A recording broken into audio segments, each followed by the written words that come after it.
Paampon. Kay Sir Balon. Dito ba yun? Sa Danawan pa din. Dito Oo. kami kinasal. Oh, dyan kayo kinasal. Oo, si RJ. Dito yung ano pala, ano? Yung... Ano yun? LTO? Ayun, kasama ko si May. Buti na lang, aksidente si May nasa backyard. Yun, kasama yung mga apo namin. Hindi pa lang maligit pa. Tapos punta ako sa LTO Garden. Ano yan? School? Francis Caraccion. Diyan ba nag-aaral si Tutoy? Si Jeb? Oo. Sa Lako. Dito lang nag-OJT sa Danawan. No? Hindi. So pupunta na kami ng LTO Garden. Si May kasi alam niya yon. Hinatid pa ako. Ang ganda ng driver ko. Pinakamagandang pamangkin dito sa Bicol, si May. Hanggang Maligat Farm. Maligat Farm. Okay. Oo nga eh. Ganda doon. Bakilala mo yan. Mga kabatch mo.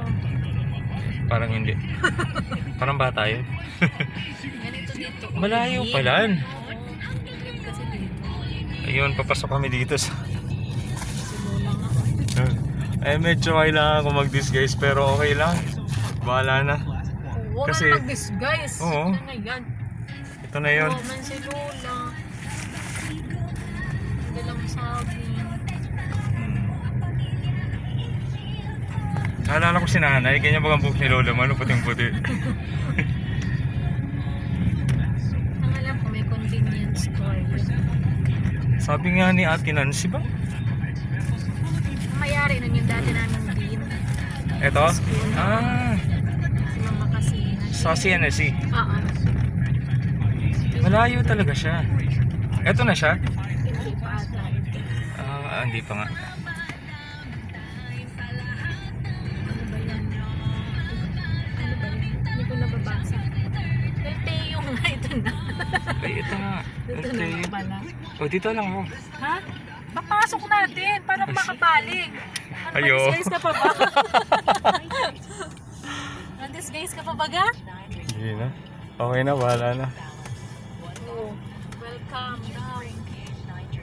Ayun oh. Grabe! Ganda ng driver ko. Nakakotse pa ako. Paano ka naman disguise? Hindi, okay. Okay na yan. Malay mo, wala pa sila. Basta ka matambay dyan. Nakamuna ako sa taas. Kala ko makakita ko ng nyug. Yung mababa na tayo. Thank you, Maya. Oo, sige. Mamiture garden na. Oo nga eh. Nanonood ka nun? Yes! Paborito. Ulit ko. Oo nga eh. Namiss mo si Janchay. Oh, Bye-bye na. Bye-bye mga po. Yun no. Let's go. Salamat.